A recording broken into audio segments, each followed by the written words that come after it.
अगर तूने इस लड़के से शादी नहीं करी और मेरा पीछा नहीं छोड़ा ना, तो मैं तुम माँ बेटी की ऐसी हालत करूंगी ना कि तुम दोनों अपना चेहरा नहीं पहचान पाओगे। अब जल्दी से खाना बनाकर तैयार होकर बाहर आ। इतना बोलकर निशा बाहर जाती है और लड़के वालों से बात करती है।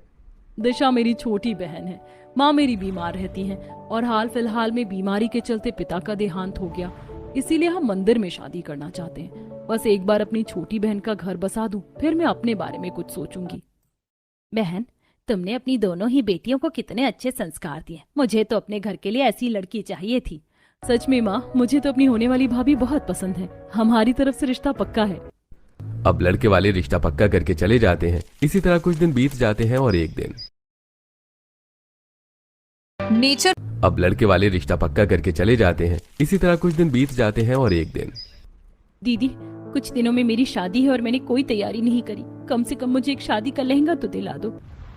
लहंगा पहनने का बहुत शौक है। लहंगे का पैसा क्या तेरा मरा हुआ बाप देकर गया है? और जानती है, तुझसे बड़ी बिन ब्याही तेरी नंद ससुराल में बैठी है। उसके सामने ऐसे जुबान खोलोगी ना तो गरम चिमटे से तेरी जुबान जला देगी। वैसे भी नंद कैसे होती है जानती है ना, इसीलिए अभी से ही अपने सारे शौक मार ले, वरना वो लोग तुझे मार डालेंगे।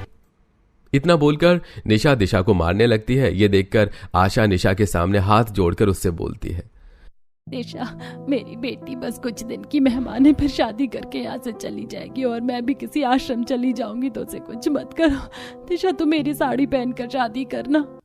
आशा के कहने पर निशा डंडा फेंक कर वहां से चली जाती है और दरवाजे पर खड़े आसपास के लोग ये नजारा देखकर आपस में बात करते हैं। बेचारी माँ बेटी जब से भाई साहब मरे तब से ये निशा तो और खराब हो गई है। बेचारी आशा बहन ने दूसरी शादी करी ताकि बेटी को बाप का साया मिल सके, पर बाप भी वैसा ही था और बेटी भी वैसी निकली। बेचारी दिशा की आज तक कोई ख्वाहिश पूरी नहीं हुई। भगवान करे ससुराल में उसकी ख्वाहिश पूरी हो। पड़ोसी बेचारी दिशा की हालत देखकर आपस में ही बात करते हैं। समय गुजरता है और एक दिन तुझे कितनी बार बोला है ना मैंने, रोज मेरी अलमारी साफ किया कर। देख, मेरी अलमारी आज भी गंदी है। ससुराल में तेरी नंद है जो मेरी कमी पूरी करेगी, इसीलिए कह रही हूँ सुधर जा, वरना वो मुझसे भी बुरा हाल तेरा करेगी। अब जल्दी से मेरी अलमारी ठीक कर, वरना मैं तेरा हुलिया बिगाड़ दूंगी। डरी हुई दिशा जल्दी से अपनी बहन की अलमारी ठीक करती है और रसोई में जाकर अपनी माँ के साथ खाना बनाते हुए कहती है, माँ, ये शादी रहने देते हैं। ससुराल में मेरी नंद है जिसकी शादी नहीं हुई। अगर वो मेरी बड़ी सौतेली बहन की तरह निकली तो शादी से पहले मैंने अपनी सौतेली बहन के अत्याचार सह लिए, पर शादी के बाद नहीं सह पाऊंगी। हम दोनों यहाँ से दूर चले जाएंगे और एक साथ रहेंगे।